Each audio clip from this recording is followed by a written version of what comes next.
I am a zero waste consultant, but the best work I do and why I'm such an advocate of people being involved with their city is I'm an appointee to the city's Zero Waste Commission.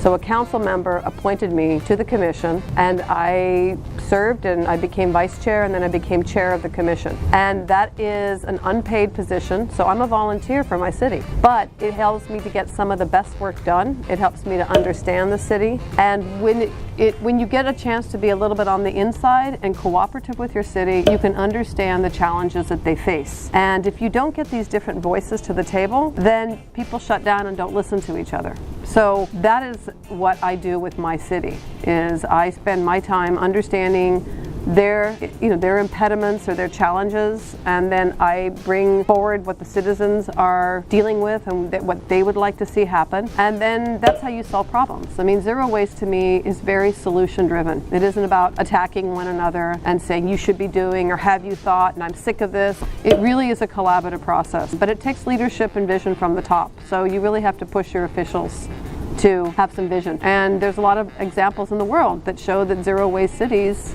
are making great strides, and they save money, and they have community involvement and much less waste and more innovation, and everyone can get involved somehow. You just find out how.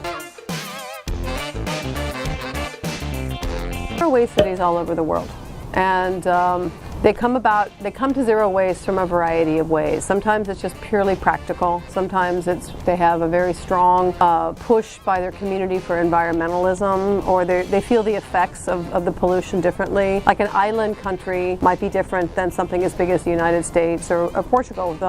They both share coastlines, so they can be very concerned with their coast, and not just the pollution that washes up, but the water that washes in. And I think that it's definitely a worldwide movement, as is the plastics movement, like something like Break Free from Plastic. That is a coalition of many people all over the world, and governments are paying attention to that. Clearly right now everyone's paying attention, hopefully, to plastic and the scourge of plastic. We're just stockpiling it and we can't do much with it. So if you back that up and try and have a city look at their waste stream and what's being generated, because every city is paying to move it around, and that's not a very good bargain to just move your waste around. Hopefully you end up working out what's in your waste stream, what you can recover, what can't be recovered, and therefore where changes can be made. And this isn't all about waste. It starts to move into livable communities that are say they're changing their landscaping, they're changing the pavements so that it absorbs water and doesn't lose water. It depends. Zero waste has principles, the basic ones being no burn, no bury, no toxins. That sounds easy, but it's actually very hard. We bury a lot of things and we burn a lot of things. And it depends on the city about what their trash system is. But in the end, a zero waste city would be something that looks at what it makes and then redesigns its system so that there is no waste, so that they're recovering everything they can to be made into something else. And that provides more jobs, provides more innovation. I think it brings communities together. It does involve really changing some of the models. I mean, if you have a lot of high emissions in your city, you need to start looking at transportation. You need to start looking at how to move people around without using fossil fuels. Because no matter what, we are facing an environmental crisis with the amount of carbon in our air. And we have to track emissions and where those come from. So every city has to look at it like it's its own family or its own personality. What does it do? What does it generate? Who are those people? And so there's some basic principles that they can follow, but then it's very personal to the city.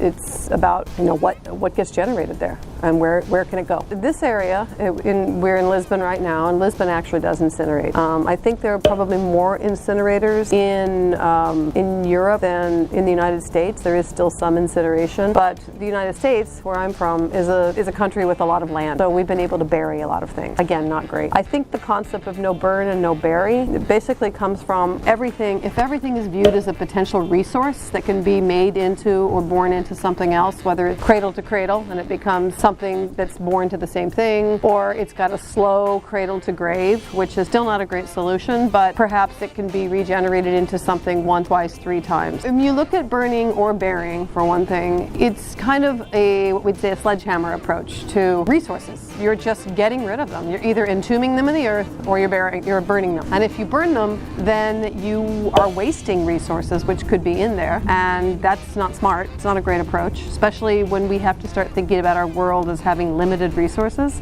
And second of all, even if an incinerator is considered to be emission-free, I don't think that the belief is that's absolutely true. And they're also I think they're energy intensive, and I think that there is still a lot of speculation about what's released into the atmosphere. They talk a lot about clean tech, but how clean is clean tech? There's always a byproduct of something. You think about not wasting anything, having zero waste, which is a very visionary concept, I know.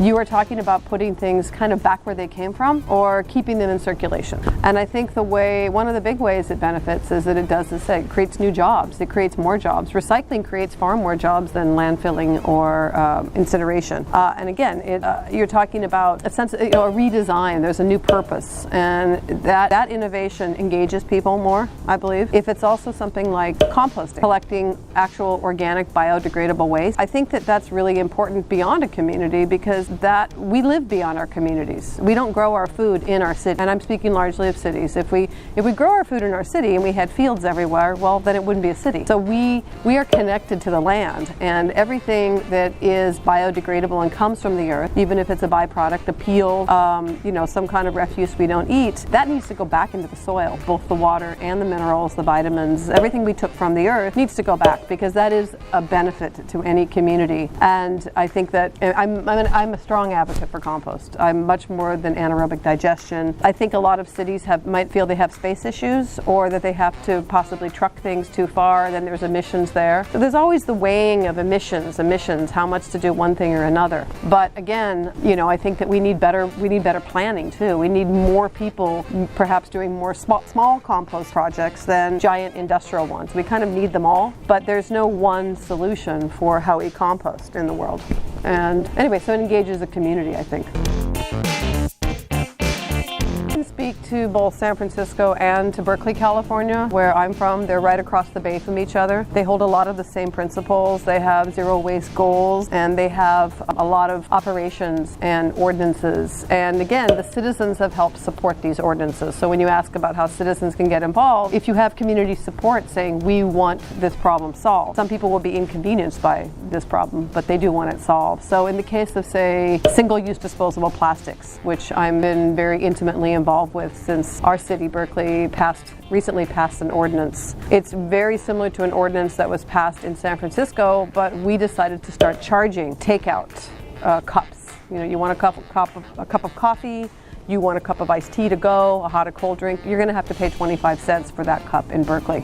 San Francisco will now be doing the same thing. They have opted to take plastic out of the food enterprises so that there's less single-use disposable plastic. It's being replaced, same in Berkeley, it's been replaced by compostable.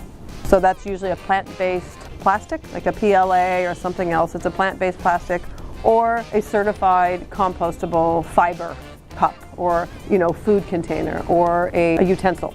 And that is because in both San Francisco and Berkeley's compost stream, our facility, which is an outdoor, very large facility in the farming community that is still about 50-60 miles away from the city. So we do have a trucking issue, but those items are compostable in our industrial facility. So that works for us. It may not work for everybody else, but it works for our cities. I would hope that cities will start pursuing more types of outdoor compost industrial facilities, because all of these compostable things that are getting made will have an opportunity to break down and not end up in landfill or incinerated.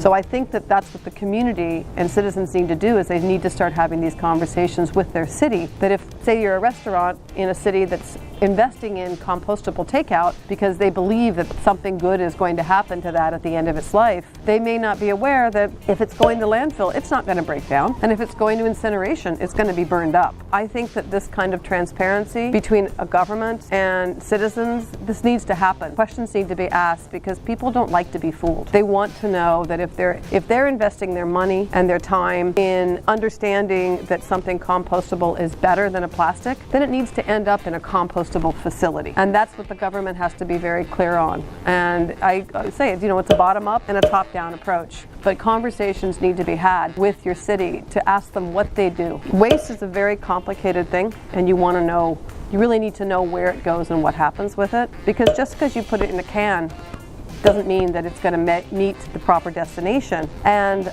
I would say that because of how complicated this is, it's really best not to use single-use disposable anything. We need to be using things again and again and again, not one time. It's the convenience is killing us. We love convenience, but it's killing our planet. And I think that zero-waste cities are very aware of this problem, and that this idea of one-time use is a very poor idea. I think it's making a lot of manufacturers a lot of money, but until our systems catch up with our products, so much of what we do is just theoretical or could be done.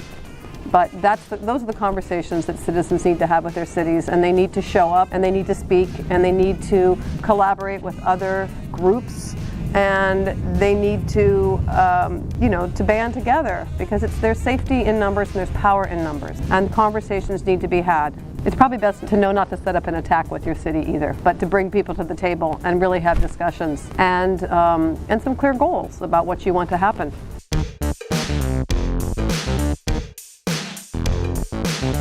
What most people in the world adhere to is Zero Waste International Alliance.